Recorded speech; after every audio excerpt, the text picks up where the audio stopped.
Oke, kita lanjut di bab berikutnya yaitu tentang eh, perencanaan strategis. Di sini, jadi dalam suatu eh, manajemen itu pasti ada kaitan dengan rencana karena di situ ada POAK, ada lagi menurut pendapat beda-beda. Yang jelas kalau menurut Philip Kotler itu adalah ada planning, organizing, activating, dan controlling. Nah, di sini ada perencanaan atau planning strategis. Jadi kalau kita eh, mengacu pada pengertian di sini bahwa perencanaan ini adalah pemilihan sekumpulan kegiatan dan pemutusan selanjutnya apa yang harus dilakukan, kapan dan bagaimana oleh siapa. Jadi kaitan dengan eh, rencana ini dilakukan kapan, berarti where, when, how, dan who atau dengan oleh siapa. Jadi harus jelas dilakukan oleh siapa, kemudian kapan mulai dilakukannya, dan where bagaimana dilakukannya, apakah secara berkelompok atau perorangan atau gimana. Nah, itu ada di perencanaan. Kemudian salah satu aspek penting perencanaan adalah pembuatan keputusan decision making, ya, proses pengembangan dan penyeleksian sekumpulan kegiatan untuk memecahkan suatu masalah tertentu. Ya, jadi aspek penting dalam perencanaan itu yaitu pembuatan keputusan atau disebut atau dengan bahasa asingnya decision making. Jadi pengambilan keputusannya walaupun memang dalam pengambilan keputusan itu pasti ada risiko, ya. Jadi sekecil atau sebesar atau seberapapun keputusan yang diambil itu pasti akan ada risiko. Risiko itu pasti selalu ada karena memang risiko itu tidak bisa dihilangkan, tapi minimal di lebih minimalkan atau dihindari lah, ya. Jadi nanti istilahnya kalau ada risiko itu dibikin risiko itu seminim mungkin, sekecil mungkin. Baik, kita lanjut di sini masih perencanaan adalah suatu jenis pembuatan keputusan yang spesifik yang dikehendaki oleh manajer bagi organisasi mereka.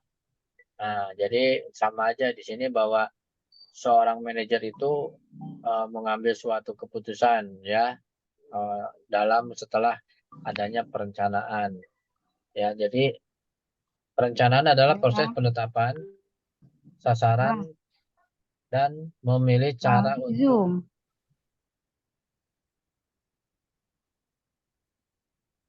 sebentar. Oke, kita lanjut. Di sini ada yang bocor. Mohon di unmute dulu teman-teman agar agar bisa fokus.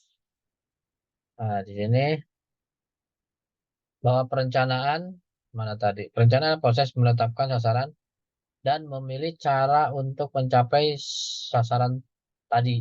Jadi menetapkan sasaran dan caranya. Jadi yang seperti yang tadi di atas bilang bahwa siapa yang melakukan, bagaimana, ya, strateginya gimana dan di mana dan kapan. Jadi di situ sebetulnya secara tidak langsung dalam perencanaan itu ditetapkannya sasaran dan untuk mencapai sasaran tadi, bagaimana caranya. Misalnya dengan di dalam perencanaan itu bahwa dengan produk baru itu akan mencapai omset sekian dalam kurun waktu 1 tahun mendatang misalnya. Nah, itu dalam perencanaan itu sudah diputuskan bahwa tahun depan harus ada. Nah, gimana caranya supaya apa yang diputuskan atau target sasaran itu tercapai, ya. Jadi berarti kan kaitan dengan bagaimana, kapan, dan siapa yang mengerjakannya, ya.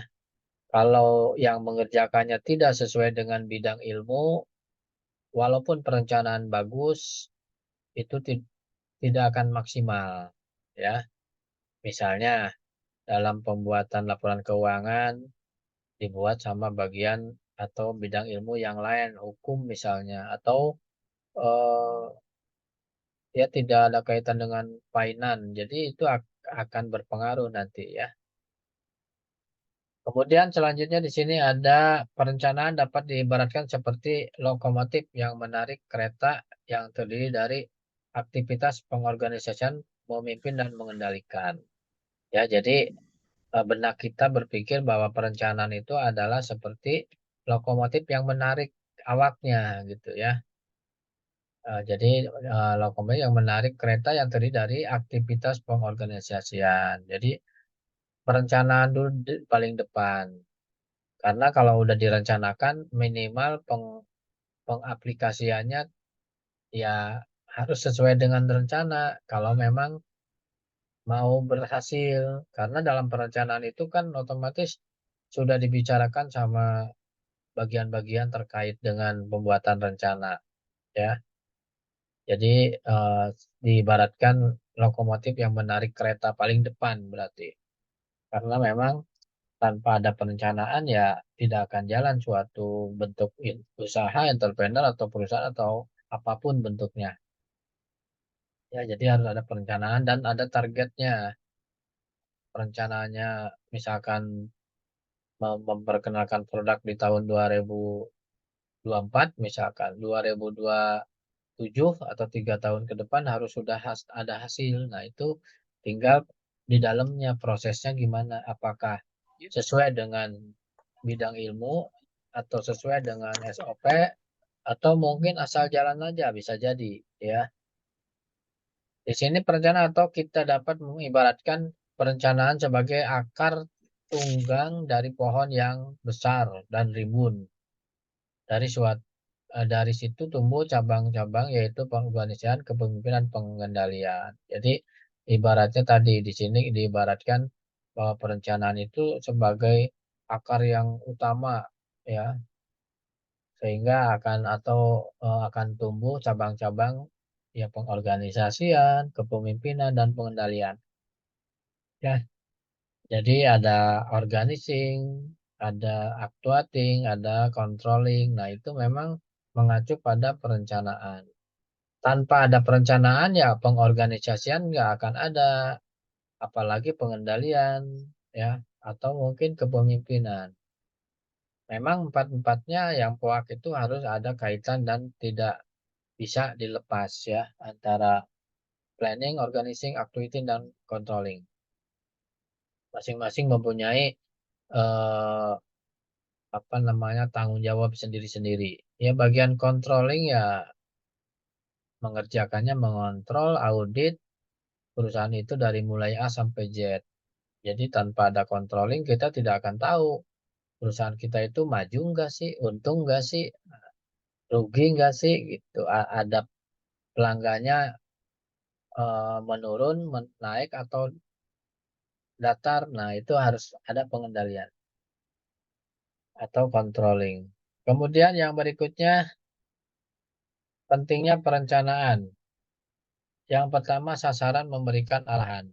Ya, jadi sasaran memberikan arah. Jadi dengan adanya sasaran kita akan arahnya kemana gitu ya. Kalaulah kita berbisnis misalkan makanan yang murah tapi eh, banyak ya biasanya yang jadi target sasarannya itu anak-anak SD, anak sekolah atau anak biasanya suka warung-warung gitu ya. Kemudian yang kedua sasaran memfokuskan usaha kita. Ya, jadi di sasaran itu fokus usahanya apa nih? Apakah di bidang fashion, apakah di bidang kuliner, apakah di bidang properti, otomotif, atau bidang jasa. Nah, itu harus penting di ini ya, penting direncanakan. Karena kalau kitanya rencananya usaha usaha barang secara fisikal atau perusahaan pabrik ya otomatis pendukungnya juga harus fisikal ya. Tidak bisa kita merencanakan misalkan eh, membuka usaha makanan ternak misalnya. Tapi dan di dalamnya menceritakan tentang jasa, jasa itu nggak akan matching ya. Jadi harus betul-betul fokus usahanya. Kemudian yang berikutnya, yang ketiga, sasaran menjadi pedoman rencana dan keputusan kita. Pedoman, jadikan pedoman. Jadi kalau kita melaksanakan kegiatan itu, selalu di pedoman itu dipakai. Misalnya, ini setelah ini rencananya kemana nih? Apakah rencananya langsung di packing atau di evaluasi dulu atau gimana? Nah, itu ada di rencana. Ya, jadi jadikan pedoman. Ya, sehingga manajer akan bisa mengambil suatu keputusan dari perencanaan itu. Oh, ternyata dengan adanya rencana pembuatan UMKM misalnya, kemudian target sasarannya itu adalah masyarakat perumahan misalnya, kemudian akhirnya si manajer mengambil keputusannya, oh ya sudah kita laksanakan di depan Indomaret misalkan, atau buka depan Indomaret. Jadi itu adalah keputusannya. Sedangkan yang terakhir, sasaran membantu kita mengevaluasi kemajuan yang kita capai. Iya juga ya. Bentar. Ya, jadi eh, bahwa di sini sasaran membantu kita mengevaluasi kemajuan yang kita capai tadi. Ujung-ujungnya dievaluasi apakah produk kita ini diterima sama masyarakat, apakah produk kita ini justru ditolak sama masyarakat, disenangi sama masyarakat atau tidak. Karena dengan adanya evaluasi itu, si perusahaan bisa menilai apakah si produk itu ditambah atau dikurangi atau dihilangkan. Itulah gunanya evaluasi. Atau mungkin dari hal barangnya memang bagus, misalkan harganya ya terjangkau, tapi kenapa tidak laku? Mungkin ada yang salah di manajemennya. Nah, itu jadi makanya harus dievaluasi. Ya, jadi namanya bahwa sasaran ini mengevaluasi kemajuan yang ingin dicapai.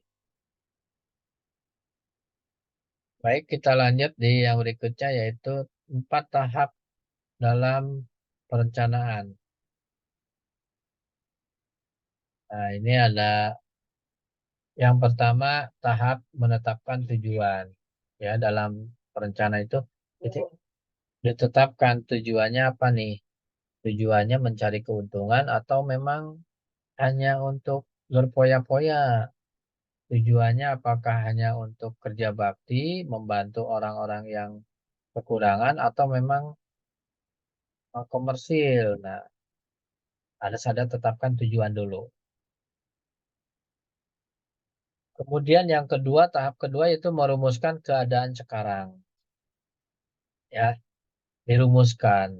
Jadi apa yang dikatakan dengan identifikasi masalah atau perumusan masalah itu harus ada ya.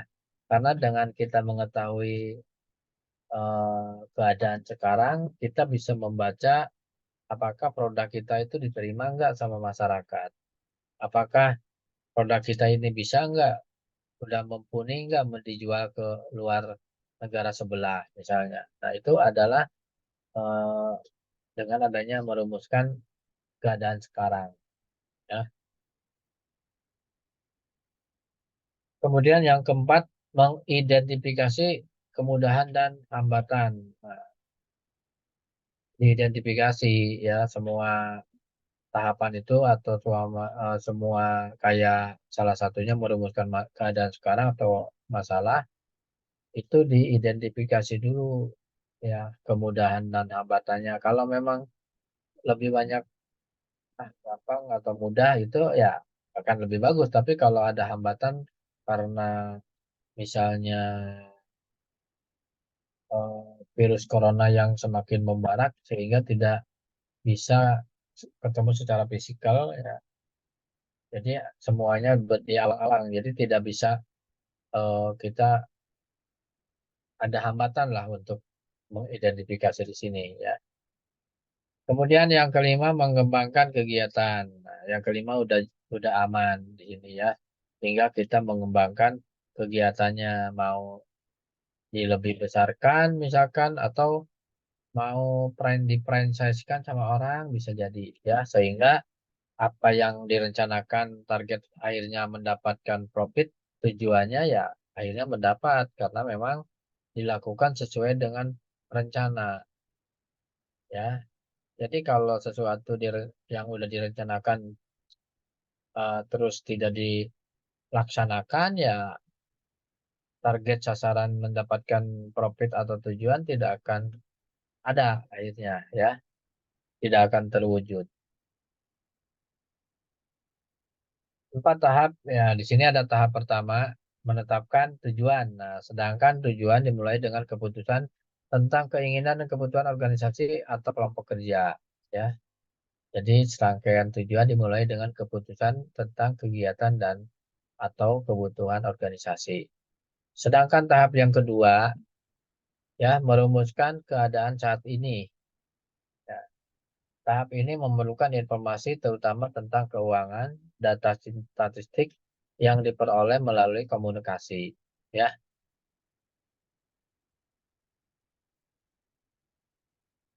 jadi merumuskan kegiatan di sini memerlukan informasi ya, merumuskan informasi yang masuk ya, baik itu dari media atau dari langsung atau dari karyawan kita itu dijadikan suatu informasi yang sangat eh, ini ya apa namanya sangat baik gitu ya. Jadi adanya merumuskan keadaan saat ini dirumuskan dulu ya.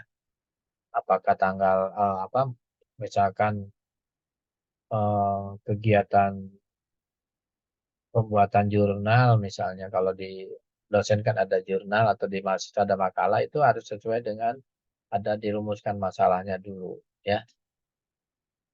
Kemudian yang berikutnya tahap ketiga mengidentifikasi segala kemudahan dan hambatan. Diidentifikasi kemudahannya apa, hambatannya apa gitu ya.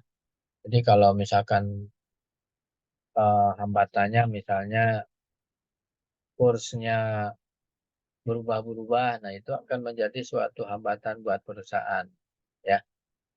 Terus misalnya eh, apa namanya hambatan di sini bari bawa barang itu misalkan tidak diterima dengan masyarakat oleh masyarakat ya. Jadi itu ada hambatan yang perlu dievaluasi nanti apakah harus diganti atau lanjut. Kemudian yang keempat, mengembangkan rencana atau serangkaian kegiatan untuk pencapaian tujuan. Mengembangkan rencana, jelas ya. Kalau rencana udah dibuat, harus dikembangkan. Jangan dibuat, disimpan. Ya, nanti tidak akan berjalan. Tapi kalau mengembangkan rencana atau serangkaian kegiatan untuk pencapaian tujuan, pasti ada tujuan di depan. Pasti semangat. Karena memang tujuannya misalkan mendapat keuntungan. Ya, berarti kan karyawan atau perusahaan itu semangat untuk mengembangkan rencana yang sudah disusun rapi. Ya. Tapi kadang-kadang karena keadaan, keterpaksaan, kadang-kadang orang eh, mengesampingkan begitu ya. Ah, nggak usah direncanakan apa adanya aja ya. Itu nggak akan betul ya. Tapi kalau udah rencana, kita tinggal evaluasi. Ini kok mahasiswanya kok misalnya jadi sedikit. Apa nih? Apakah dari bagian admin atau apakah dari bagian marketing atau bagian dari mana? Nah, itu. Kemudian manfaat perencanaan, pasti ada manfaat dong, gitu. Nggak mungkin nggak ada manfaat. Yang pertama, membantu manajemen untuk menyesuaikan diri dengan perubahan lingkungan.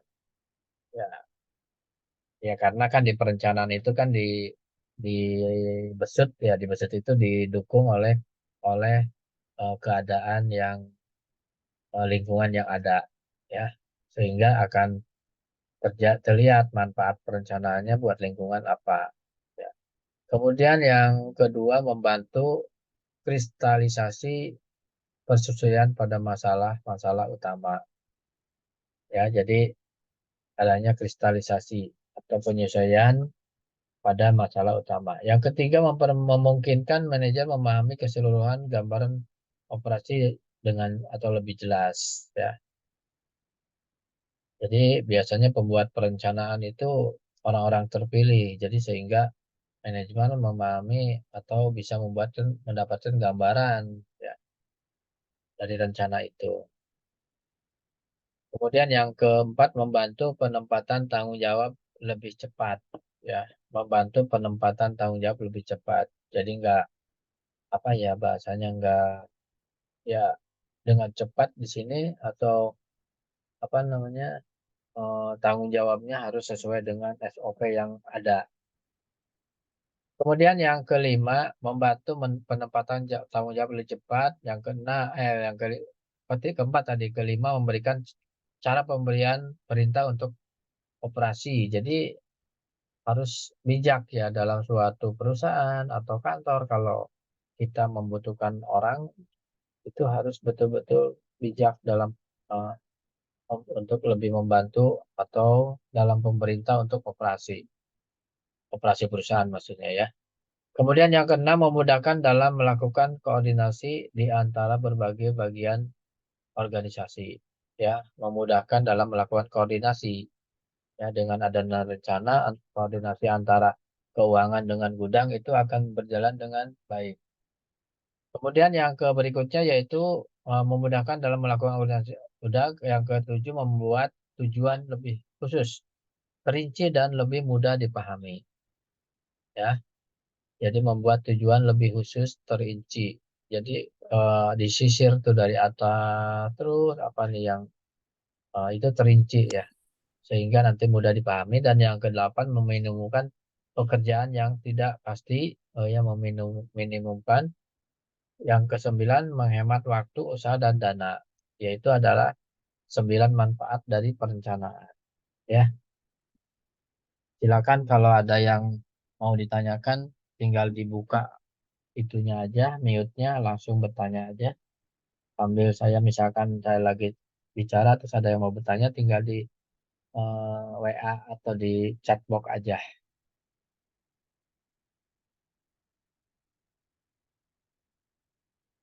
Di sini ada kelemahan juga ya bahwa perencanaan di samping ada manfaat juga pasti ada kelemahan itu udah hukum alam begitu ya ada ada tinggi, rendah, pendek, eh tinggi, pendek, ya rendah, eh, tinggi. Nah, itu jadi itu adalah suatu hal yang memang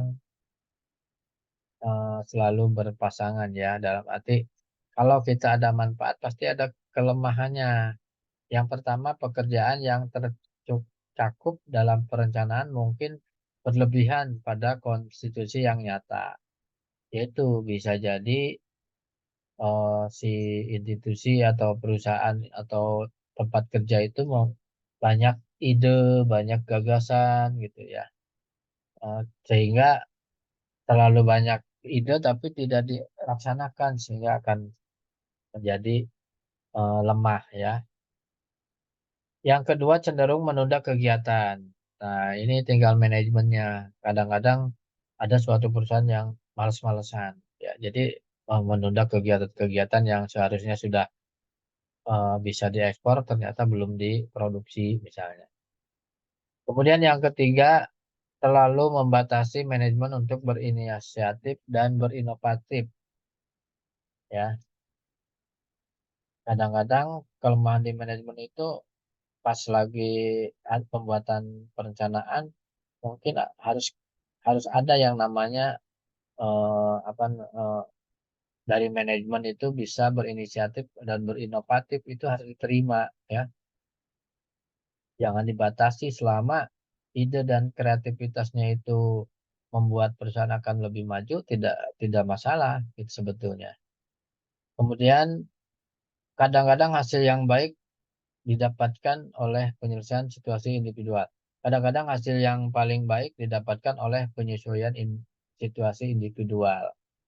Ya, jadi kadang memang kalau kalau bergerombol gitu ya, kalau di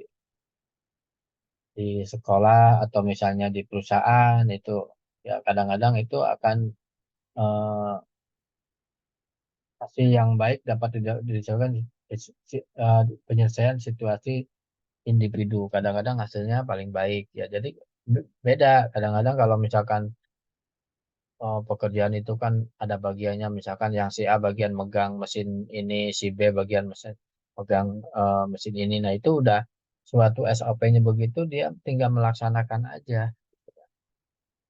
Kemudian yang kelima, ada rencana yang diikuti cara-cara yang tidak konsisten. Ada rencana yang diikuti cara-cara yang tidak konsisten.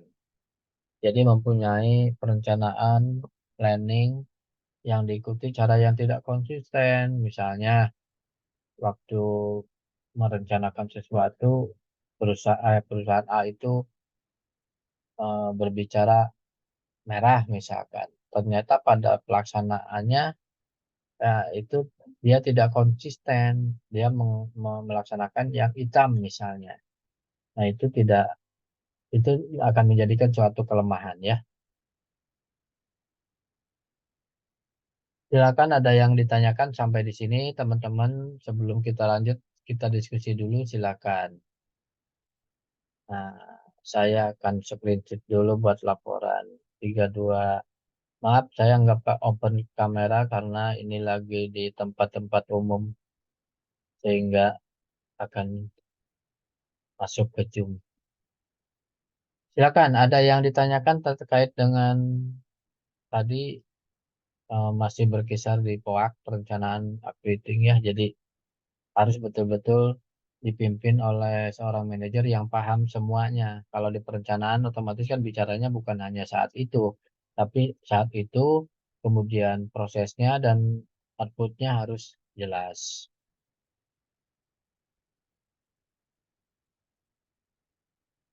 Silakan ada yang mau berdiskusi sama saya atau ada yang mau menambahkan, silakan. Kita ini pertemuan yang keberapa ya? Maaf,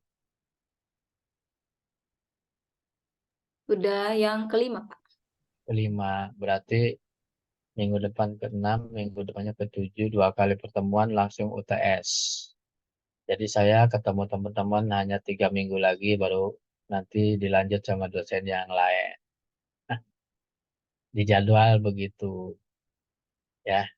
Jadi mudah-mudahan dengan begitu teman-teman jadi apa namanya, ya bolehlah diskusi sama saya walaupun saya di di pertemuan yang ke-9 itu yang ngajar misalkan Pak Doktor siapa di jadwal itu, tapi saya selalu membuka, silakan kalau ada yang mau diskusi terkait dengan materi atau mata kuliah yang ada kaitannya dengan jurusan teman-teman gitu ya. Jangan sungkan karena eh, tim, karena manajemen ini di kata Ibu Rektor itu bahwa mata kuliah ini dijadikan tim. Jadi ada saya 7 kali dulu, kemudian Bapak Doktor siapa namanya 7 kali. Silakan, ada yang mau berdiskusi, ada yang mau ditanyakan, atau ada yang mau menjawab saya yang bertanya. Nah, itu silakan. Ini Damai lagi di mana Damai? Tempat kerja. Bukan, Pak. Saya lagi di rumah. Oh, ya. Itu kuliahnya online semua atau ada yang offline-nya ya? Ada yang luring ya? Enggak. Ada luringnya, Pak. Oh, ada. Iya, Ini satu angkatan berapa orang di kelas ini? Ada berapa orang? Seginian, 21 orang atau lebih? Semuanya?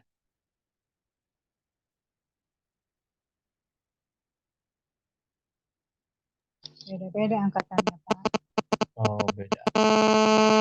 Baik, kalau tidak ada kita lanjut di materi berikutnya, yaitu berkait dengan perencanaan. Tetap kita masih perencanaan karena perencanaan ini tadi tulang punggungnya dalam suatu kegiatan. Jadi perencanaan agak dispesialkan. Pak. Baru Ya, saya baru saya ingat. Tadi dikatakan di sana seseorang yang membuat perencanaan itu adalah orang yang sudah khusus seperti itu ya Pak tadi.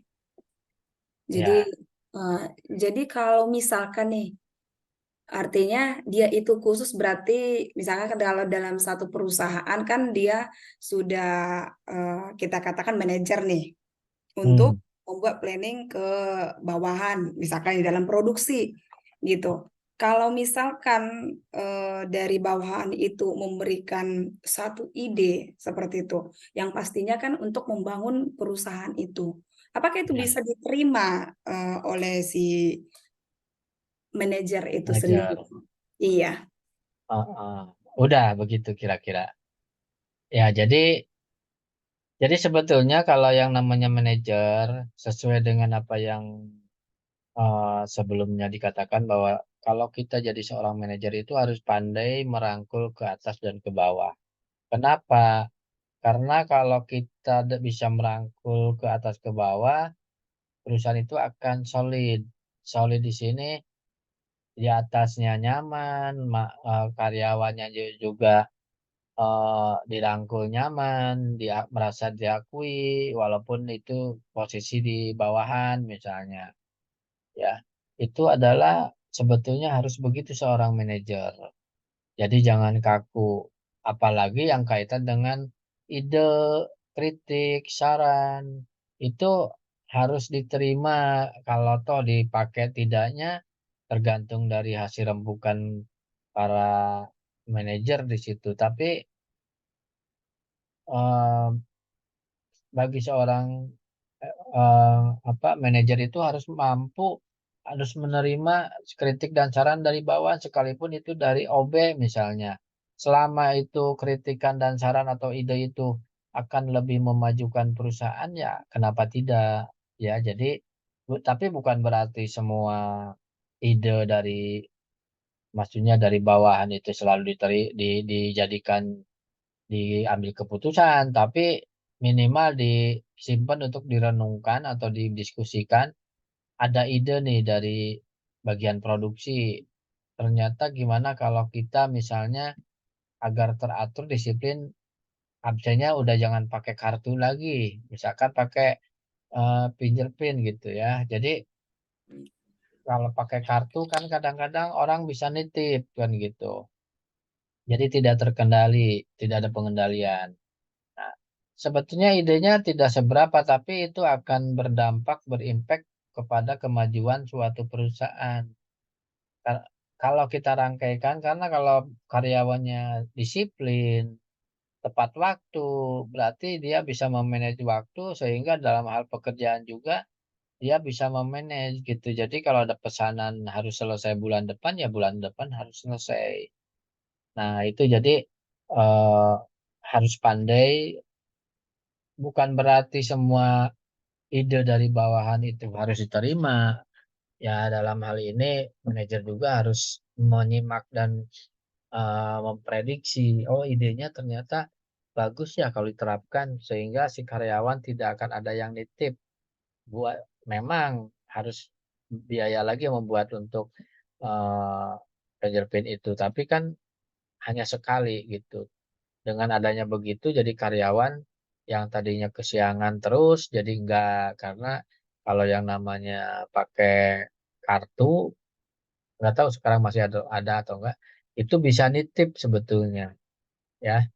Jadi harus betul-betul mau menerima kritik saran dari bawahan sekalipun itu bukan jajaran manajer. Karena dengan justru dari bawahan itu akan lebih lebih mumpuni karena mereka langsung ke lapangan. Kalau di manajer itu kan kebanyakannya kan dia hanya duduk di kantor, ini tidak tahu di lapangannya kayak gimana. Itu kalau dari bawahan yang biasa berkomunikasi sama konsumen itu akan lebih bagus masukan itu. Sebetulnya jangan ditolak. Demi apa? Demi kemajuan suatu perusahaan itu. Ya, jadi eh, termasuk kita kalau nanti kami misalkan mau bikin skripsi ternyata ada ide dari adik tingkat bahwa oh ini harusnya begini modelnya atau pendapatnya ini, ya itu kalau memang itu akan membuat lebih baik ya kenapa tidak gitu.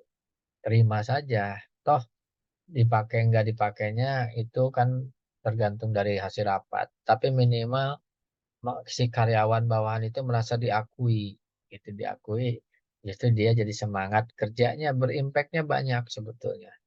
Ya beda dengan misalkan ada ide ditolak mentah-mentah, seakan beliau sendiri yang paham atau yang bisa, padahal justru idenya dari bawah itu karena mereka lebih dekat berkomunikasi sama pelanggan misalnya, itu akan lebih bagus.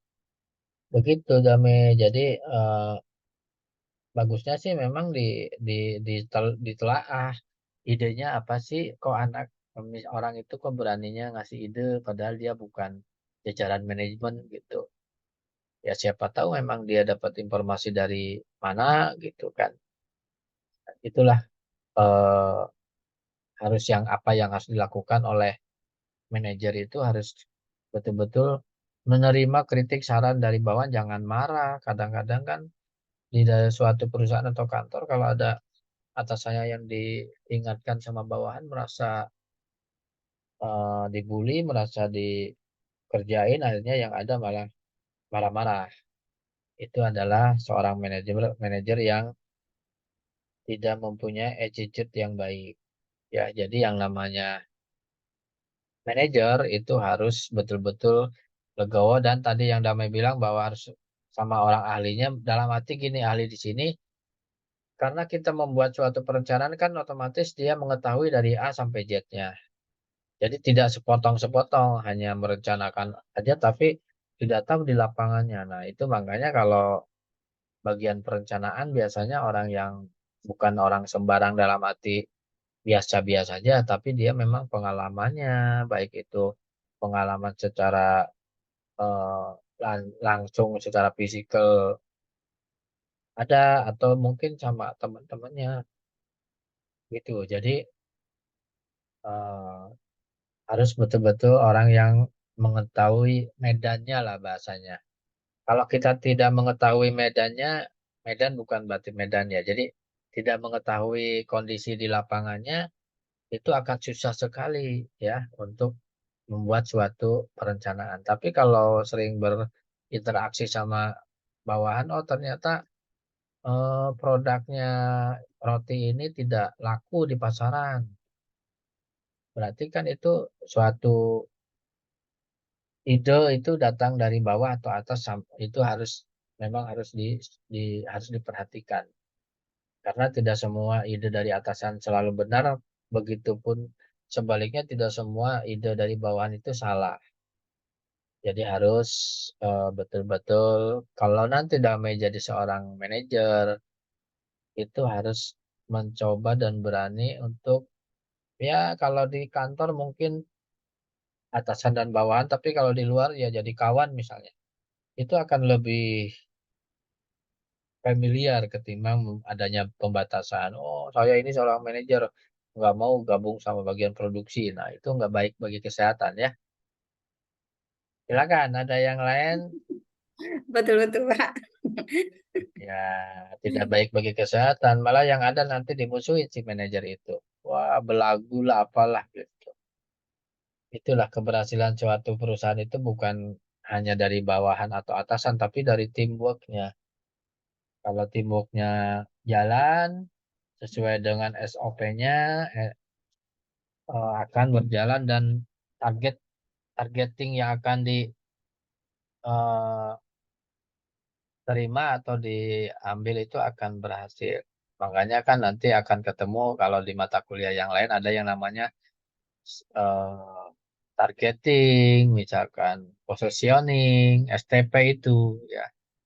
Nantilah di mata kuliah berikutnya kalau memang saya masih dipercaya ngajar di bagian manajemen misalnya. Silakan Tami, ada lagi yang ditanyakan? Oke, terima kasih Pak. Luar biasa. Sudah Sama-sama. sangat saya pahami. Ya gitu.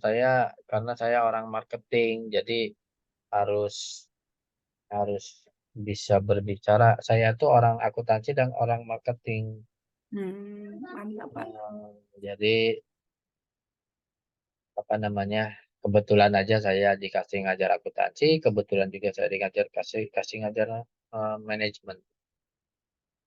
Baik, silakan. Masih ada waktu. Kita sampai jam berapa, Damai? Sampai jam 18 ya. Masih ada waktu, masih Jam panjang.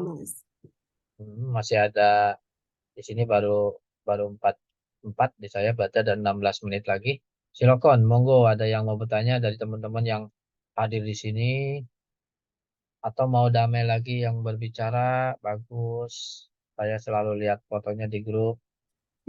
Terima kasih, Pak. Iya, tadi terkait dengan apa manajer itu biasanya dikatakan atasan itu ya Pak nggak pernah salah seperti itu kalau di dunia dalam bekerja. Kenapa hal seperti itu selalu terjadi, Pak? Nah, itulah keegoisan seorang atasan itu begitu sebetulnya. Karena apa? Sisi egoisnya itu yang lebih ditonjolkan.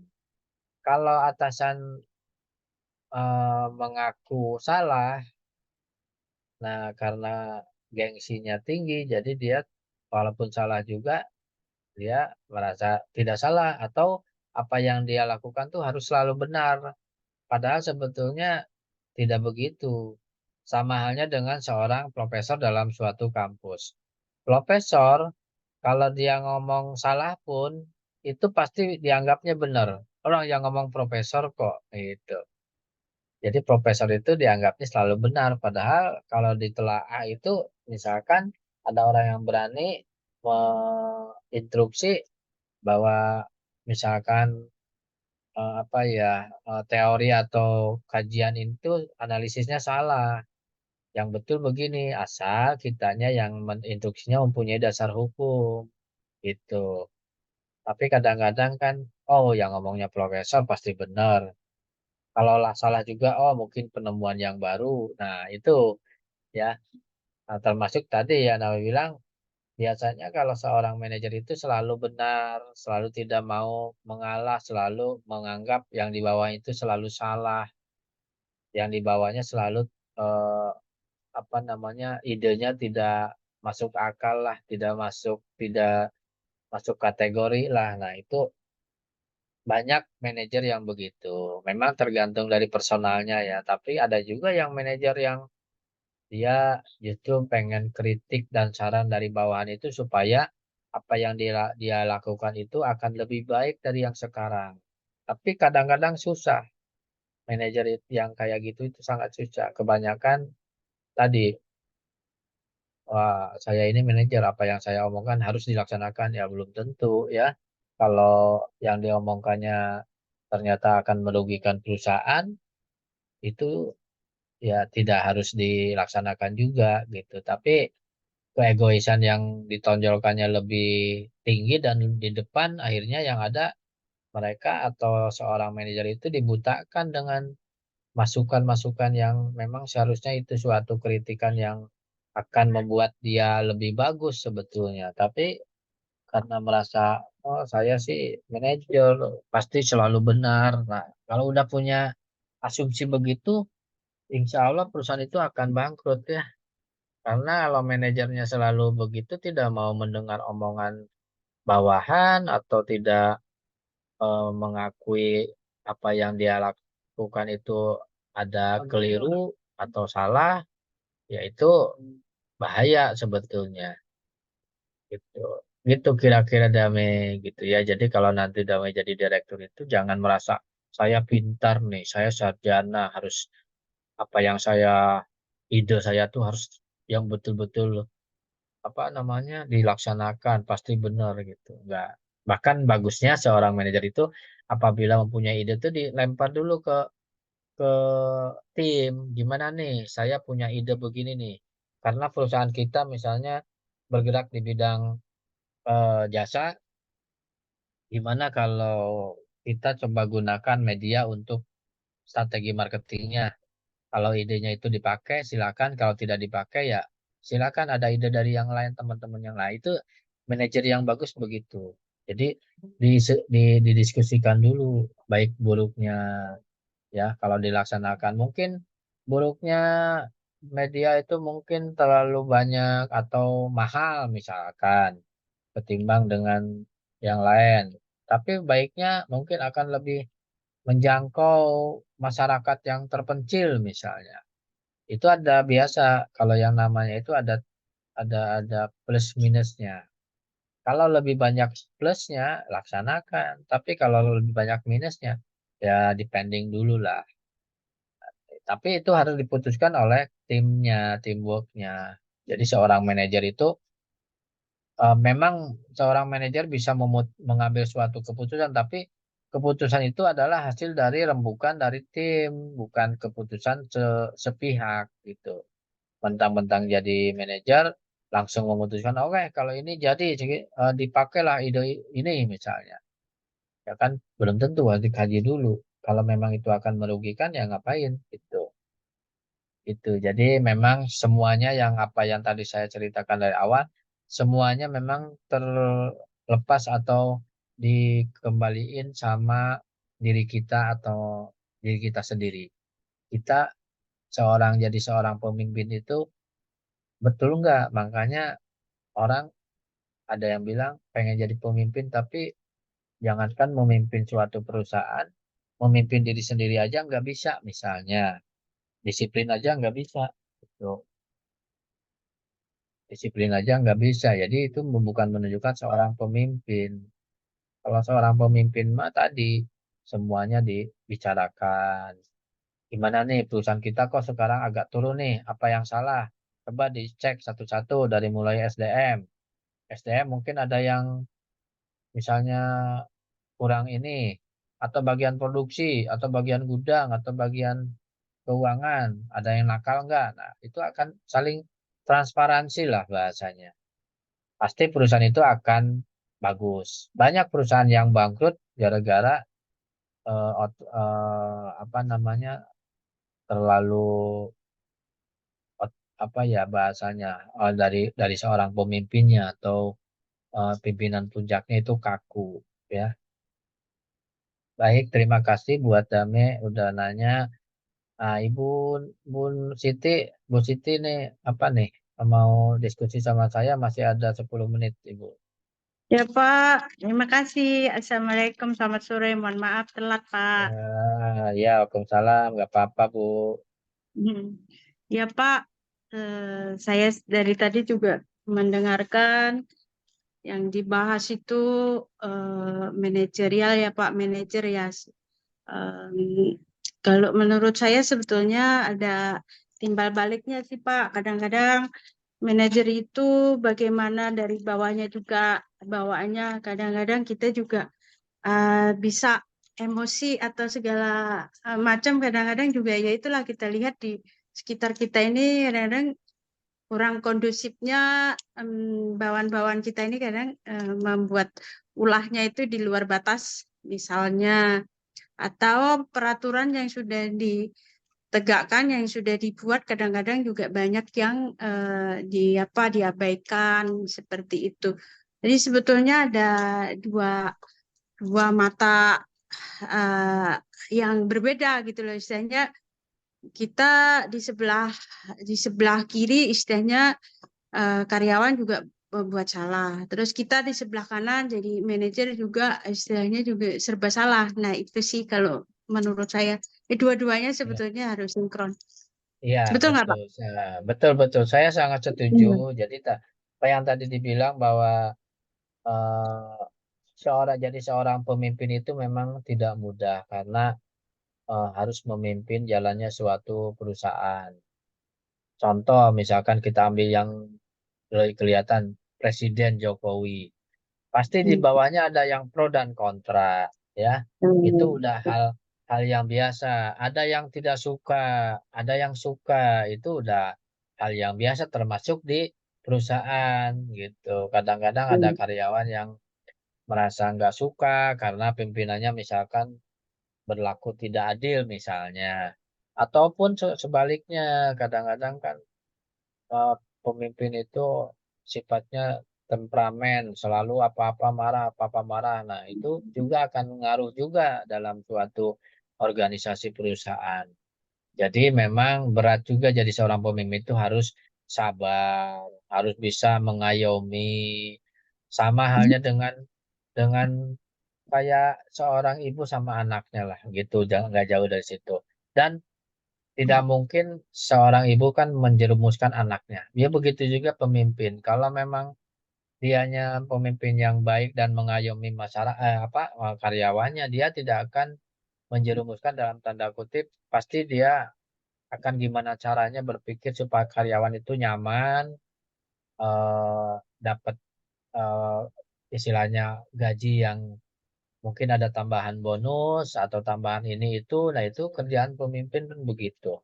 Tapi ya balik lagi tadi, betul kata Ibu Siti, Mbak Dame, bahwa pemimpin itu kadang ya harus itulah, harus belajar, betul-betul belajar jadi seorang leadership yang betul-betul bisa mengayomi ke atas dan ke bawah. Ya kalau kita mengayomi ke atas saja, ke bawah enggak ya tidak akan baik, karena memang justru di bawah itu, bawahan itu mendambakan seorang pemimpin yang mau mengerti dalam tanda kutip. Ya, kalau apa segala sesuatu dijadikan suatu emosional kan tidak akan baik hasilnya. Tapi kalau didiskusikan musyawarah, Betul. dimusyawarahkan itu akan mendapatkan hasil yang terbaik. Walaupun memang pada keputusannya bahwa si bawahan itu misalkan harus harus dipindahkan tugasnya karena ada kesalahan yang bikin perusahaan fatal. Tapi dengan cara-cara yang familiar, merangkul, mungkin karyawan tidak akan terlalu terlalu tersinggung. Bahkan mungkin akan menyadari. Tapi kadang-kadang kan pimpinan ada yang, wah kamu ini salah, udah pecat aja. Itu nggak baik bagi kesehatan ya, Damai ya. Begitu Betul, Kak. kira-kira. Silakan, ada yang ditanyakan lagi, boleh. Di jamnya saya udah azan. Iya, Pak. Ah, Bu Siti masih ada yang mau disampaikan? Sudah, Pak, cukup. Baik. Sekian. Terima kasih, Pak. Sama-sama, kita mungkin materi hari ini cukup sekian. Terima kasih Ya, ke teman-teman yang hadir. ya, Ya, Ibu Siti, Mbak Dame yang selalu, Pak Mas Yohanes yang selalu setia. Ya, kalau saya ngajar pasti ada. Iyalah, karena kalau nggak ada absennya ya nanti. Gitu. Jadi Mbak Neneng juga. Mbak Neneng kelihatannya ini lagi kurang sehat ya, pakai bantal leher itu atau enggak itu? sakit, Pak. Beliau sakit. Oh, Iya iya Pak, cepat. lagi kurang sehat. Iya udah cepat sehat aja Mbak Neneng. Jangan mikirin negara ya, ada Jokowi kok negara. Iya, cepat sehat aja. Makanya jaga kesehatan, Mbak Ya Nur Pak, Hayati. makasih. Oke, mungkin itu dulu. Pak.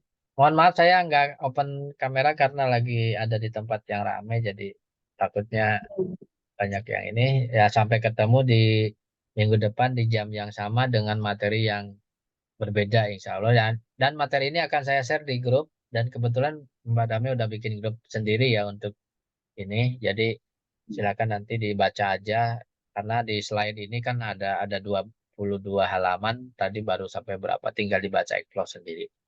Gitu aja dari saya. Terima kasih. Mohon maaf kalau ada kekurangan. Saya orangnya suka gurau, jadi mohon maaf. Ya, itu kasihan Ibu Neneng Selamat, Pak. nggak kuat kayaknya. Ya. Assalamualaikum warahmatullahi wabarakatuh. Waalaikumsalam warahmatullahi wabarakatuh. Terima kasih, Pak. Sama-sama. Kita sama-sama live ya. Oke, Pak.